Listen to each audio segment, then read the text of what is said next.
Hello दोस्तों, welcome to our channel SMKK। पहली बार आए हैं तो चैनल को सब्सक्राइब जरूर करें और शेयर मार्केट की नई नई वीडियोस के लिए बेल आइकन को प्रेस करके और ज़रूर सेलेक्ट कर दें।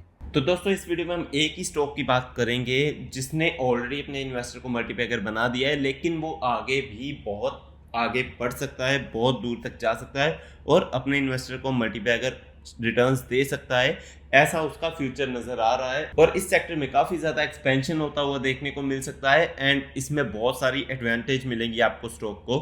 तो दोस्तों, आज हम उसी के बारे में स्टडी करेंगे, लेकिन जहां मल्टीबैगर आ जाता है वहां पे रिस्क जरूर आता है। तो दोस्तों, इस स्टॉक में रिस्क भी हो सकता है क्योंकि ये सेक्टर ही ऐसा है। तो थोड़ा सा डिटेल एनालाइज करेंगे। अगर आप पूरी वीडियो देखेंगे तो आपको जरूर समझ आएगा क्या इसके प्लस पॉइंट है, क्या इसके माइनस पॉइंट है। तो दोस्तों, डिस्क्लेमर देना चाहता हूं कि रिकमेंडेशन कोई नहीं है, ये सिर्फ स्टडी पर्पस के लिए वीडियो बनाई जा रही है। इसमें किसी भी स्टॉक को रिकमेंड नहीं किया जा रहा।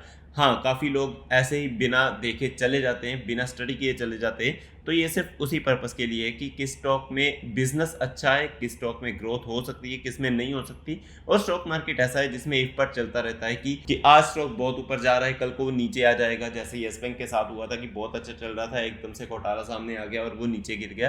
तो स्टॉक मार्केट में ऐसा कभी भी हो सकता है। तो आप चाहो तो अपने एडवाइजर की एडवाइस ले सकते हो, लेकिन डिसीजन आपका ही होना चाहिए।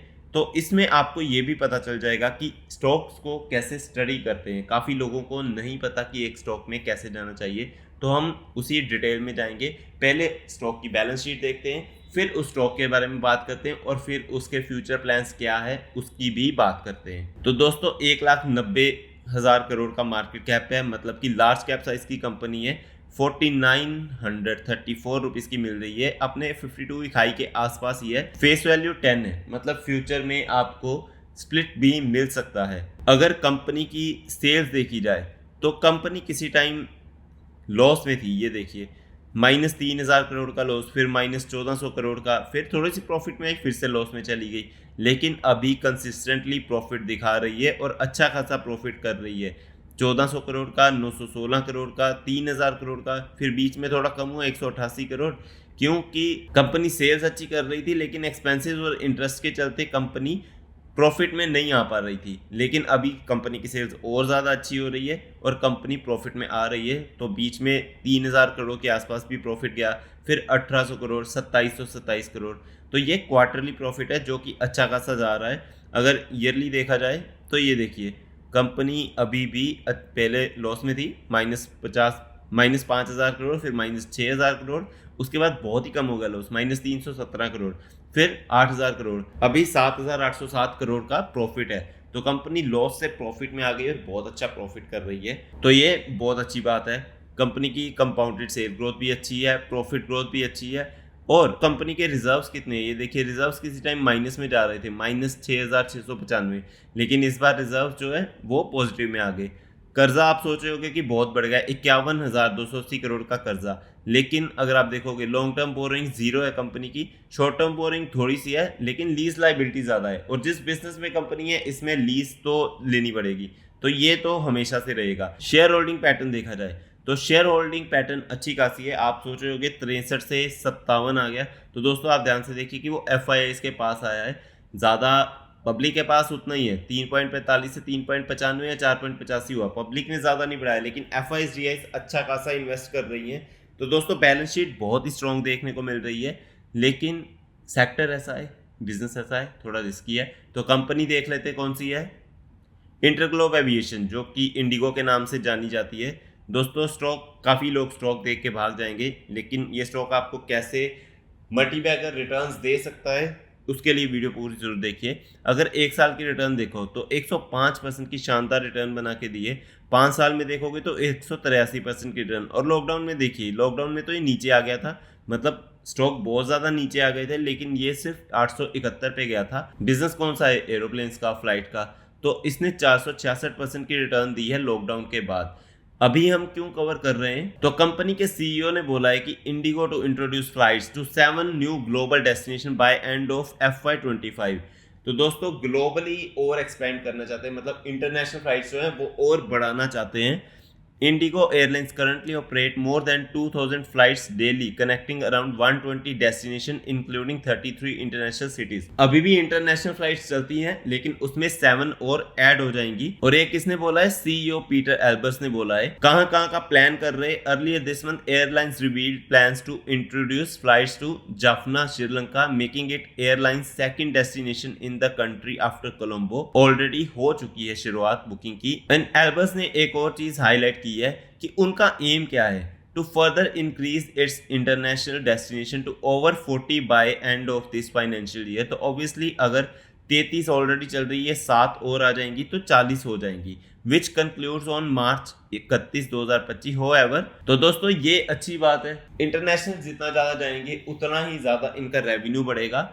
और अगर आप इंडिगो का मार्केट शेयर देखें तो ये देखिए, as per September 2024 IndiGo's market share in India's domestic aviation sector is 62.4%, making it the largest airline. तो दोस्तों इंडिया में इंडिगो का सबसे ज्यादा मार्केट शेयर है 62.4% का डोमेस्टिक में। और अगर इंटरनेशनल देखा जाए तो वो भी 17.6 है, जो कि अच्छी खासी बात है। Indigo reported total income of around 712 billion rupees for the full financial year 2024। Indigo net profit of around 82 billion rupee for the full financial year. तो मतलब मिलियन भी नहीं, बिलियंस में बात हो रही है। बहुत ही बड़े बड़े प्रॉफिट होते हैं इनको और बहुत ही बड़ा रेवेन्यू आता है। ये सारी चीजें इंडिगो के हक में जाती हैं। अब देखते हैं इनके कंपटीटर कहाँ हैं। तो अगर आप देखोगे इंडिगो का मार्केट कैप कितना है, 1,90,480 करोड़। और उसके बाद स्पाइस जेट जो कि है 5,850। तो दोस्तों कोई आसपास है ही नहीं, इसीलिए मार्केट शेयर इनका इतना ज्यादा है। अभी विस्तारा, एयर इंडिया, इनका थोड़ा ज्यादा हुआ है, लेकिन ये लिस्ट नहीं है कंपनीज कोई भी शेयर मार्केट में। तो दोस्तों इस वजह से इंडिगो बहुत ही अच्छा स्टॉक बन जाता है। और हाँ, मतलब आप ये बात कर रहे हो ना कि एक्सपेंशन की बात कर रहे हो, तो दोस्तों खबरें तो यही सुनने मिल रही है ना कि अभी बहुत सारे लोग हैं जिन्होंने कभी प्लेन में बैठे नहीं होंगे, जिन्होंने ट्रैवल भी नहीं किया होगा, लेकिन अभी प्लेन में ट्रैवल करना काफी नॉर्मल होता जा रहा है। क्योंकि आप देखिए, India travel and tourism industry is growing with several factors contributing to its expansion. सबसे बड़ी बात क्या है? ट्रैवल एंड टूरिज्म सेक्टर जो है वो इंडिया का 19.13 ट्रिलियन इंडियाज जीडीपी का कंट्रीब्यूट करता है, which is nearly 10% higher than 2019। तो 2019 से 2023 तक इंडिया के जीडीपी कंट्रीब्यूशन में ही इतना ज़्यादा इजाफा हुआ है 10% का, जो कि बहुत अच्छी बात है। Travel and tourism sector employed nearly 43 million people in 2023, which is 8% more than 2019। तो दोस्तों आप सब जगह देख रहे हो कि ट्रैवल एंड टूरिज्म बहुत बढ़ रहा है इंडिया का। और ट्रैवल एंड टूरिज्म जहाँ बढ़ेगा तो लोगों को फ्लाइट्स की जरूरत तो पड़ेगी, तो इसीलिए इनका फ्यूचर बहुत ही अच्छा नजर आ रहा है। अभी तो इन्होंने बोला है कि 7 न्यू और डेस्टिनेशन जाएंगी। जैसे जैसे कंपनी ग्रो करती जाएगी ये और भी डेस्टिनेशन एक्वायर कर लेंगे।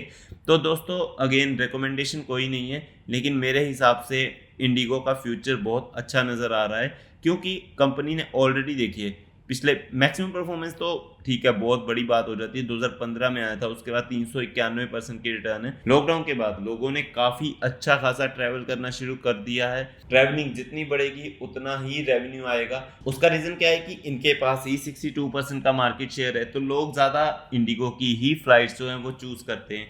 तो दोस्तों इसलिए इसका फ्यूचर थोड़ा नज़र आ रहा है अच्छा। रिकमेंडेशन कोई नहीं है, आप चाहो अपने एडवाइज़र की एडवाइस लेके जा सकते हो। रिस्क फैक्टर इसमें क्या है वो मैं बता देता हूँ। एयरलाइंस कंपनी ऐसी होती हैं कि हमेशा रिस्की क्यों रहती है, इसमें खर्चा बहुत ज़्यादा होता है। और जैसे ही प्रॉफिट होना अगर कम हो जाएगा ना, सेल्स अगर कम हो जाएगी, खर्चा इनका कम नहीं होता। तो दोस्तों ये सबसे बड़ा नुकसान होता है एयरलाइन कंपनी में कि इनका खर्चा कभी कम नहीं होता। इनका रेवेन्यू कम हो सकता है, खर्चा कम नहीं होगा।